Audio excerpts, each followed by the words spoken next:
মামি কেমন রান্না করেছে? ভালো হয়েছে। ভালো হয়েছে। ভালো হয়েছে। হালকা হালকা ঝোলই ভালো। তেল যত একদম হালকা করে, যত তেল কম খাওয়া যাবে শরীরের পক্ষে উপকার।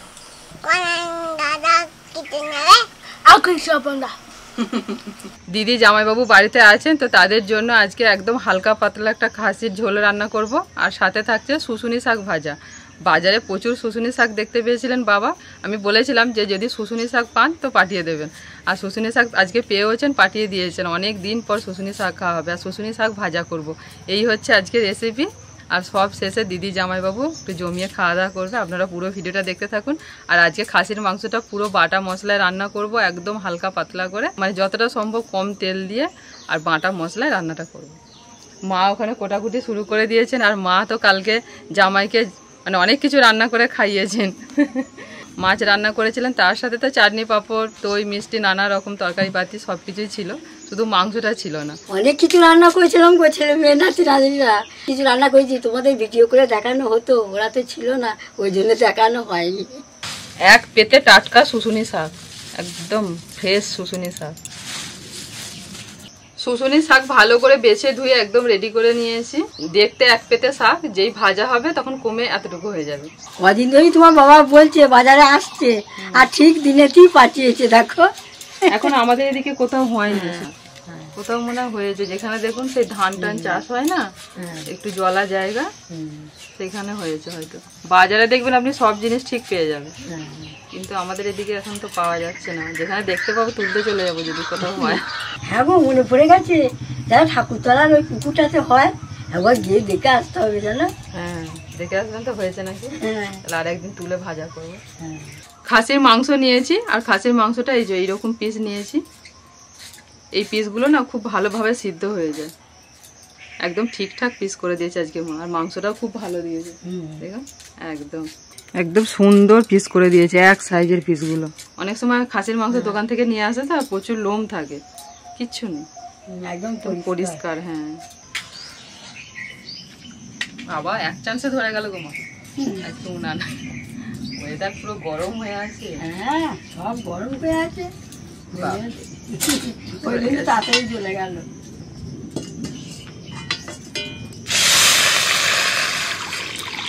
শুশুনি শাকে কিন্তু একদমই জল বেরোয় না, তাই সিদ্ধ করার জন্য কড়াইতে অল্প একটু জল দিয়ে দিয়েছি, দিয়ে শাকটা দিয়ে দিচ্ছি।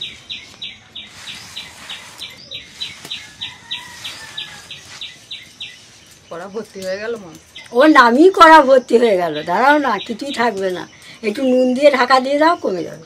লবণ দিয়ে দিচ্ছি।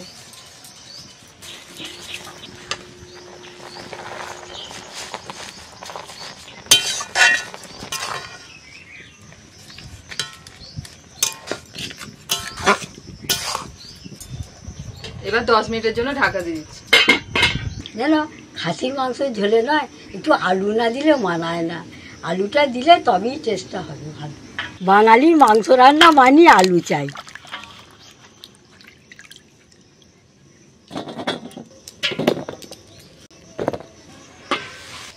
শাকের মধ্যে যে জলটা দিয়েছিলাম সব শুকিয়ে গেছে, আর শাকটাও খুব ভালোভাবে সিদ্ধ হয়ে গেছে। ও বাপ রে, ওইটুকু হয়ে গেছে গো, দেখবে ওইটুকু হয়ে গেল। দেখবো আজকে গিয়ে যদি পাই একবারে 3 দিনে তুলে নিয়ে চলে আসবো। শুশুনি শাক সিদ্ধ তো হয়ে গেল, এবার শুশুনি শাকটা ভেজে নেব। আর শুশুনি শাক ভাজতে আমি শুধু কড়াইতে তেলের মধ্যে দিচ্ছি শুকনো লঙ্কা। অনেকে পেঁয়াজ রসুন ফোড়ন দেয়, কিন্তু আমরা শুশুনি শাকে পেঁয়াজ রসুন দিই না, এই শুকনো লঙ্কা দিয়ে ভাজি। শুকনো লঙ্কাটা হয়ে গেলে 2টো কাঁচা লঙ্কা দিয়ে দিচ্ছি, এবার দিয়ে সিদ্ধ করা শাকটা দিয়ে দিচ্ছি।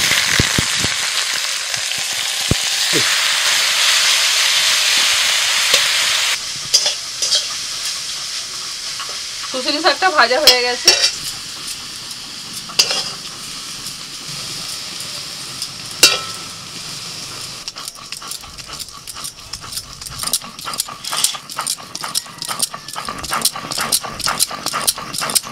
খাসির মাংসতে দেওয়ার জন্য মা একদম বড় বড় পিসের আলু কেটেছে।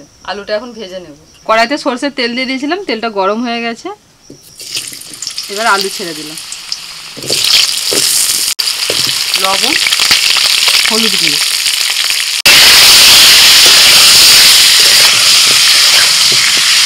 খাসির মাংসের আলু তাই একটু লাল করে ভেজে নিচ্ছি।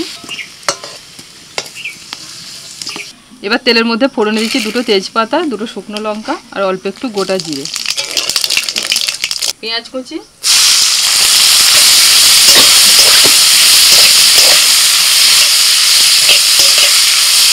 পেঁয়াজ অর্ধেক ভাজার পরে দিয়ে দিচ্ছি আদা রসুন কাঁচা লঙ্কা বাটা।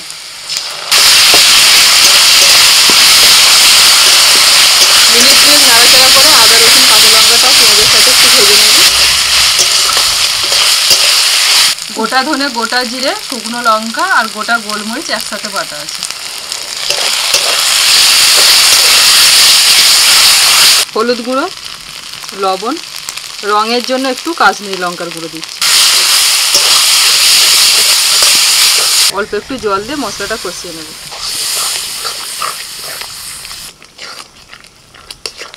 এবার জান ফেরানো হাওয়া দিচ্ছে গো, খুব ভালো লাগছে। এতক্ষণ হাওয়া দিচ্ছিল না। হ্যাঁ, এবার অল্প করে একটু টমেটো কুচি দিয়ে দিচ্ছি। আমাদের এখানে তো প্রচুর গরম, তোমাদের ওখানে কিরকম গরম দিকে জানিও।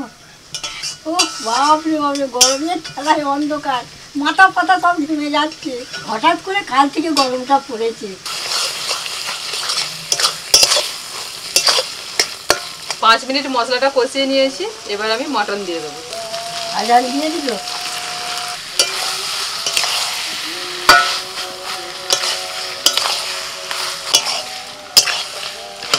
কৃষ্ণা খাসির মাংস খায় না, কিন্তু আমাদের জন্য ভালো করে রান্না করে। কৃষ্ণা রান্নাঘরে থেকে থেকে কৌশিকও ভালো রান্না করতে শিখে গেছে। এই জল পড়ছিল, একদিন আমাকে ওর পিসিকে বসিয়ে ভালো করে খাইয়েছে। ইচ্ছা মতো মাংস খেয়েছি, খুব ভালো লেগেছিল, দারুণ টেস্ট হয়েছিল। হ্যাঁ, তোমরা যদি না দেখে থাকো, তোমরা একটু ভিডিওটা খুলে দেখবে, জানো আমার ছেলে রান্না করেছে। 5 মিনিট করে ঢাকা দিচ্ছি আর একটু নাড়াচাড়া করে দিচ্ছি। এইভাবে মটনটাকে কষিয়ে নেব। একেবারে কম তেল দিয়েছি, কারণ মটনের মধ্যে একটু চর্বি আছে। এই চর্বিটা তো অনেকটা তেল বেরোয়, যার জন্য আমি একদম কম তেল দিয়ে আজকে মটনটা রান্না করছি।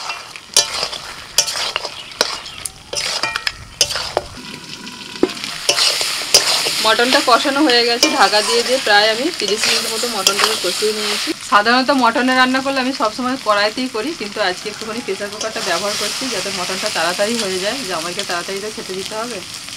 প্রেসার কুকারের মধ্যে জল আমি কিছুটা গরম করে নিয়েছি, আর এই গরম জলের মধ্যেই মটনটা দিয়ে দিচ্ছি।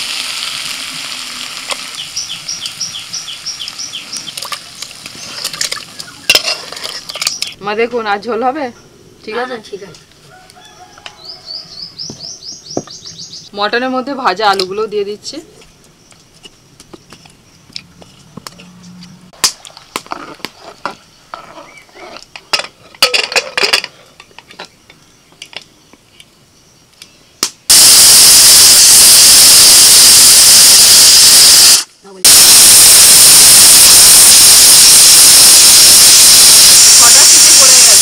এবার নামিয়ে দিচ্ছি। প্রেসার কুকারের মধ্যে সব হাওয়াটা বের করে দিলাম। এবার একটু ঢাকাটা খুলে দিচ্ছি। গোটা গরম মশলা বেটে নিয়েছিলাম, দিয়ে দিচ্ছি।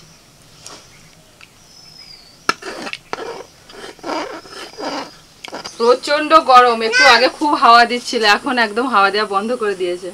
ওই জন্য দুদিক থেকে পাখা বসিয়ে দিয়েছি, 2টো ব্যাটারি পাখা, নাহলে গরমের মধ্যে খাওয়া মুশকিল। খাওয়া দাওয়ার পরে কিন্তু আবার বেশি গরম লাগে। হ্যাঁ বাবা, হ্যাঁ হ্যাঁ, ওটা বুবলুর পাখা, ওটা নিয়ে এসছে। পিসুমশাই ভাত খাবে। হাত দেবো না, এটা নিয়ে চলে যাবো না ব্যাগে করে? নিয়ে যাবো না? আচ্ছা ঠিক আছে, যাবো। হ্যাঁ।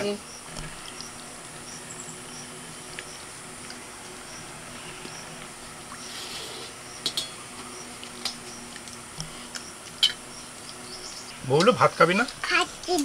আমাদের তো খাওয়া হয়ে গেল, একটু পরে খাবো। কখন খাবি? ও আমাদেরকে খাইয়ে খাবে, তাই তো বলি। তুই আমাদের খাওয়াচ্ছিস?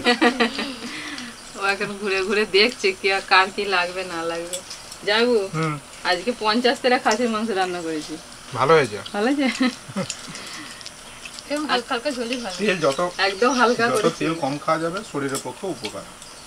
একদম তেল দেইনি, মানে এমনি চর্বি আছে, ধরুন মানে খুব চর্বিতে একটু তেল কম তেলের মধ্যেই করেছো রান্না? একদম একদম, আর পুরো বাটা মশলাই করেছি। ভালো হয়েছে। এটা আমার ভাগনা বাবু খাচ্ছে। ভাগনাবাবু খাসির মাংস খায় অল্প স্বল্প। বললাম বুঝতে পারি না। মামি কেমন রান্না করেছে? ভালো হয়েছে, থ্যাংক ইউ। মামা হ্যাঁ শশা কি করবো বাবা? খাবো। আর তুমি খাও না? খাও না? বললো মাংস খাবি? আর বুবলু আমাকে শশা দিয়েছে, তুই মাংস খাবি না?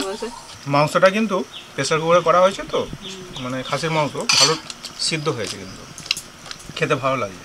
একটু তাড়াতাড়ি করেই করেছি যাতে আপনাদেরকে একটু তাড়াতাড়ি খেতে দিতে পারি, নাহলে আমি সাধারণত প্রেসার কুকার ব্যবহার করি না, আমি কড়াতেই করি খাসির মাংস।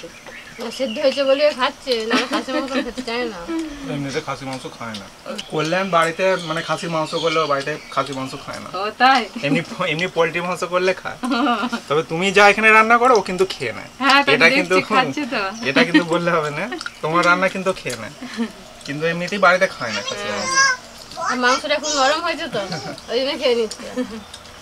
Good boy.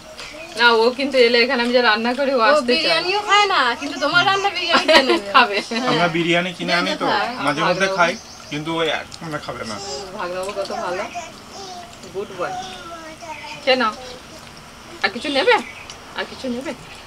নেবে না? আচ্ছা ঠিক আছে। Con ăn đã ra kitchen này đấy. Ăn cái sập ăn đã.